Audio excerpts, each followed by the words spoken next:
मानवाच्या सर्वांगीण विकासासाठी, आरोग्यासाठी देशी गोवंशाचं संवर्धन करण्याची गरज आता सगळ्यांनाच समजली आहे. या कामी शासनाची कशी खंबीर मदत मिळाली आहे, ही सगळी माहिती, हा सुज्ञ विचार केंद्रस्थानी ठेवून महात्मा फुले कृषी विद्यापीठाअंतर्गत पुणे कृषी महाविद्यालयाच्या पशुसंवर्धन आणि दुग्धशास्त्र विभाग तसंच देशी गोवंश संशोधन आणि प्रशिक्षण केंद्राच्या वतीने देशी गोपालक आणि गोशाळा चालक परिसंवाद हा कार्यक्रम नुकताच डॉक्टर शिरनामे सभागृहात झाला. या कार्यक्रमासाठी उपस्थित असणाऱ्या मान्यवरांनी आधी गोशाळेला भेट दिली. अतिशय उत्साहाने तिथल्या सगळ्या परिसराची, तिथे सुरू असणाऱ्या उपक्रमांची माहिती त्यांनी कुतूहलाने जाणून घेतली. त्यानंतर गोपरिक्रमा उपक्रमाचं भूमिपूजनही पार पडलं.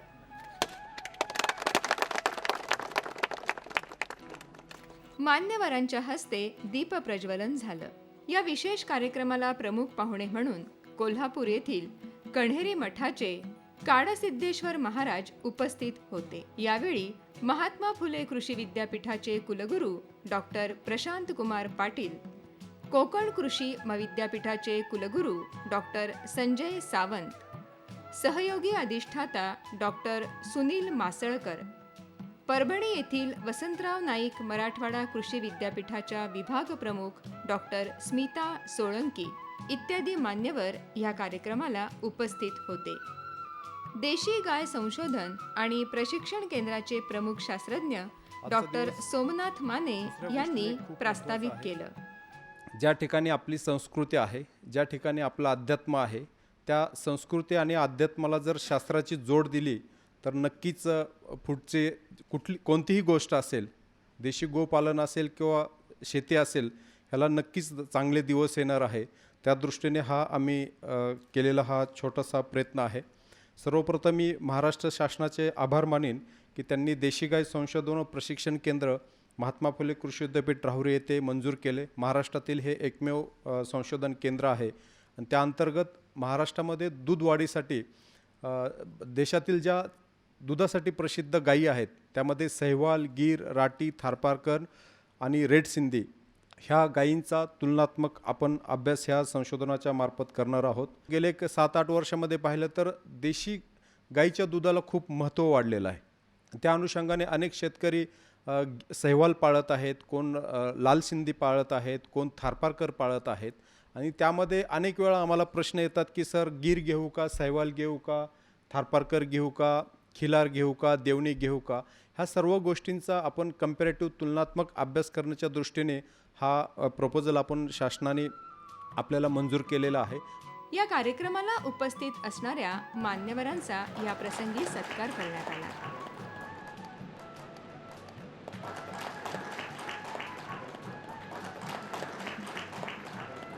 यानंतर साहिवाल क्लबचे अध्यक्ष संतोष राऊत यांनी देशी गायींची काळजी कशी घ्यावी यासंबंधी गोपालकांना मार्गदर्शन केलं. शेती करत असताना शेतकऱ्यांना ज्या अडचणी येतात त्या अडचणीवरती देशी गायीचा कसा उपयोग करून घेता येईल किंवा कशी मदत होईल या दृष्टीने चालू केला. आणि आम्हाला सुरुवातीच्या काळात खूप अडचणी आल्या. जसं जसं आम्ही एकत्र येत गेलो आमची संख्या वाढत गेली आणि संख्या वाढत गेल्यानंतर आम्हाला असं जाणवलं की या जगामध्ये देशी गायीवरती भरपूर चांगलं काम चालू आहे. खूप लोक ॲडव्हान्स पद्धतीने करत आहेत. आपल्याकडं जर पाहिलं तर फक्त आपण एक आध्यात्मिक स्वरूपात बघतो, गोमाता म्हणून बघतो, तिला उत्पादन वाढवण्याच्या दृष्टीने जास्त प्रयत्न झाला नाही. पण ब्राझीलसारख्या देशामध्ये तिच्यावरती खूप चांगलं काम झालं. तिथं सर्व टेक्नॉलॉजी गायी आपल्याकडूनच नेले असतील कदाचित त्यांनी, परंतु टेक्नॉलॉजीचा वापर करून गाईला न्यूट्रिशन कसं पाहिजे, ती कमर्शियली कशी ग्रो केली पाहिजे, एम्ब्रिओ ट्रान्सफर, IVF ह्या टेक्नॉलॉजीचा त्यांनी वापर केला. शॉर्टेड सिमेंट 30-40 वर्षात देशी गाईला त्यांनी एका उंचीवरती नेऊन ठेवलं. तिथं इंडियन देशी गाईला खूप महत्त्व दिलं जातं आणि त्या दृष्टीने आपण विचार केला तर आपली आता अशी खऱ्या अर्थाने कुठंतरी सुरुवात म्हणायला काय हरकत नाही आहे. आपल्या देशामध्ये पण भरपूर लोकांनी त्याच्यावरती चांगलं काम केलं, परंतु ते लोकांपर्यंत पोचलं नाही. आणि ते पोहोचवण्यासाठी आत्ता कृषी विद्यापीठाने चांगला पुढाकार घेतलेला आहे. गोपालक आणि गोशाळा चालक यांच्यासाठी अत्यंत उपयोगी असणाऱ्या या कार्यक्रमात पुढचं मार्गदर्शनपर मनोगत आणि भाषण केलं ते वसंतराव नाईक मराठवाडा कृषी विद्यापीठ परभणी येथील विभाग प्रमुख डॉक्टर स्मिता सोळंकी यांनी. बैलांनी असो मनुष्यानी असो, परंतु सुधारित शेती अवजाराचा वापर करून कमी वेळेमध्ये जास्तीत जास्त कमी कष्टात उत्पादन घेता येईल. जे काही इनपुट आहे त्याचा सेलिंग होईल, जे कॉस्ट ऑफ ऑपरेशन आहे, वेळ आहे, या सगळ्याची बचत होऊन आपल्याला उत्पादन चांगलं मिळेल. या दृष्टिकोनातून आमचे जे वेगवेगळे ब्रीड आहेत त्याची ड्राफ्टेबिलिटीचे स्टडी करून आणि मेकॅनायझेशन गॅप कुठे म्हणजे जर आपण बघितलं पेरणी 40% यांत्रिकीकरण पेरणीमध्ये होतं. मग आपला पहिला तो जीव आहे शेतीचा तो आहे पेरणी काठीकोर असेल, एकरी रोपाची संख्या व्यवस्थित असेल तर मिळणारं उत्पादन नीट मिळतो. परभणी येथील शाहू वैद्यकीय महाविद्यालयातील सहयोगी अधिष्ठाता डॉक्टर नितीन मार्कंडेय यांनी गायींचं मानवाच्या जीवनात असणारं महत्त्व पटवून देत गाय वाचवली तरच आपण वाचू हा महत्त्वाचा विचार मांडला. तांत्रिक सेवा पुरवण्याचं पहिलं काम हे प्रशिक्षण केंद्राचं आहे असं मी मानतो. माने साहेबांसाठी ही जबाबदारी आहे. एक टोल फ्री क्रमांक आत्ताच घेऊन ठेवायला हरकत नाही, पण जे लोक गोसेवेमध्ये आहेत त्यांचे फोन नंबर आपल्याकडे तोंडपाठ असले पाहिजेत. आणि कुठल्याही महाराष्ट्रामध्ये कानाकोपऱ्यामध्ये ज्या दिवशी आपल्याला गोपालनासाठी अडचण आली त्या दिवशी संपर्क करता आला पाहिजे. हे आपलं गोपालनातलं पहिलं कर्तव्य आहे असं मला वाटतं. रोगराई येत राहणार, चारा टंचाई होत राहणार, आपत्ती येत राहणार, पण आपली गाय आपल्याला वाचवायची आहे आणि ती विज्ञानामधून पुढे न्यायची आहे. त्याचं कारण असं आहे की केवळ आरोग्यमयी असणारी गायच आपल्याला गोमूत्र चांगल्या प्रकारचं देणार आहे, शेणखत चांगल्या प्रकारचं देणार आहे आणि दूध चांगल्या प्रकारचं देणार आहे. देशी गायींचं दूध पौष्टिक आहे, सकस आहे, आरोग्यमयी आहे याबद्दल शंका कुणीही घेऊ शकत नाही. पण वर्गीकृत करण्यामध्ये जे काही आक्षेप आहेत ते आपल्याला संशोधनातून दूर करायचे आहेत आणि यासाठीच अशा प्रशिक्षण केंद्रांची आपल्या राज्याला गरज आहे. त्यामुळं आपल्या दारामध्ये असणारी गाय आपल्याला देशी गोवंशाची जर करायची असेल तर 7 वेळेस ती त्याच पद्धतीच्या वंशाकडून आपल्याला पैदास करून घ्यावी लागेल. म्हणजे 7व्या पिढीला ही निश्चितच 100% गाय आपली देशी गोवंशाची होत राहील. सदर कार्यक्रमात डॉक्टर बाळासाहेब सावंत कोकण कृषी विद्यापीठाचे कुलगुरू डॉक्टर संजय सावंत यांनी स्थानिक गो प्रजातींचे संवर्धन करण्याची आवश्यकता यावेळी पटवून दिली. आमच्या विद्यापीठाने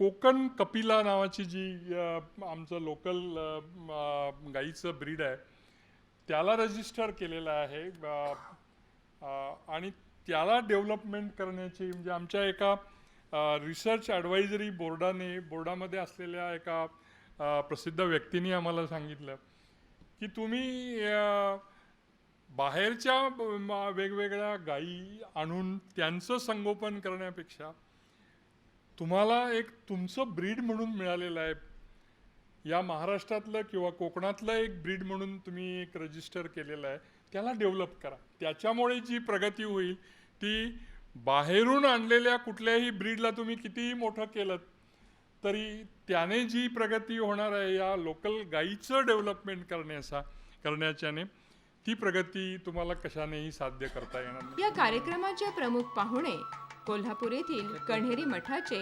काडसिद्धेश्वर महाराज यांनी देशी गोवंशाची महती उपस्थितांना समजावून सांगितली. माणसांच्या आरोग्याची आणि जमिनीच्या आरोग्याची या दोन्ही जर नाही बदलले तर आपण काय या 21व्या शतकात विश्वगुरू बनणं किंवा आर्थिक महाशक्ती बनणं हे केवळ स्वप्नच राहील. त्याकरता या देशातले 140 कोटी लोकांची तब्येत तंदुरुस्त होणं गरजेचे आहे. कारण आपण मिळवलेले एकूण उत्पन्नातील बहुभाग हॉस्पिटल इंडस्ट्री आणि फार्मसी इंडस्ट्रीला जात असेल तर त्या देशाला कधीही उन्नतीचं शिखर गाठता येणार नाही. याकरता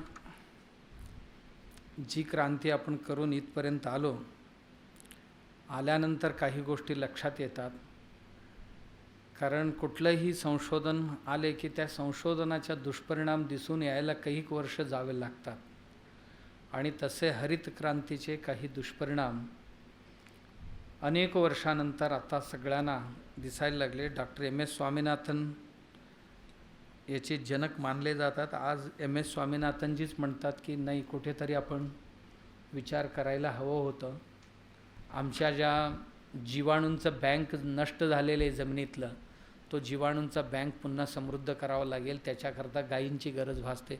मग बरीच मंडळी म्हणतात ते गायच का, त्याला दुसरी हे चालत नाही का, ते चालत नाही का. त्याकरताच त्यांना सिद्ध करून दाखवण्याकरता आमच्या सरांनी फारच मनावर घेतली. कधीही कुठलाही प्रकल्प यशस्वी तेव्हा होतो त्या प्रकल्पाचा जो यजमान असतो, यजमानांना रस निर्माण होत नाही तोपर्यंत तो प्रकल्प फक्त तांत्रिक असतो आणि ती फळ काय देत नसतो, दाखवण्यापुरते असतो. जेव्हा प्रकल्पाचे यजमान त्यात रस घेतात ना, मग ते खाली इतका फोर्स तयार होतो आणि ती फोर्स आमचे मासाळकर सर असतील, मग त्यांच्या मागे माने सर आहेत आणि त्यांचे साथीदार आहेत बरीच जण, सर्व प्राध्यापक मंडळी. त्यांनी इतकं रस घेतलं की काहीही न करता, कुठेही प्रचार प्रसार न करता महाराष्ट्रात हजारोने लाखोच्या संख्येत गायींची संख्या वाढवली. आणि केवळ असं नाही की बाकड गायींची संख्या वाढवली असं नाही आहे, की त्या गायी पुन्हा ब्रीडिंग कसं होईल त्यांची, की त्या गायी चांगल्या दूध देणारी कसे बनतील ह्याचीही काळजी घेतली. महात्मा फुले कृषी विद्यापीठाचे कुलगुरू डॉक्टर प्रशांत कुमार पाटील यांनी आपल्या अध्यक्षीय मार्गदर्शनामध्ये या महत्त्वपूर्ण प्रकल्पास निधी उपलब्ध करून दिल्याबद्दल महाराष्ट्र शासनाचे आभार मानले. हा जो देशी गाई संगोपन असेल, प्रशिक्षण असेल, हा पुढं घेऊन जाण्यासाठी त्याला शास्त्राची जोड, विज्ञानाची जोड कशी देता येईल याच्यासाठी आमचे शास्त्रज्ञ पूर्णपणे त्याच्यामध्ये प्रयत्न करत आहात. दूध असेल त्याचं जे काय कॉम्पोजिशन आहे ते आपण करणार आहोत. मूत्र आहे त्याच्यापासून जे प्रॉडक्ट होत आहेत त्याचं आपण सायंटिफिक सर्व ॲनालिसिस करणार आहोत. शेण असेल त्याचं आपण ॲनालिसिस करणार आहोत. आणि एक जगापुढं एक आपण असं शास्त्रोक्त पद्धतीनं विज्ञानाच्या मार्फत आपण त्याला सर्व रूप देणार आहोत.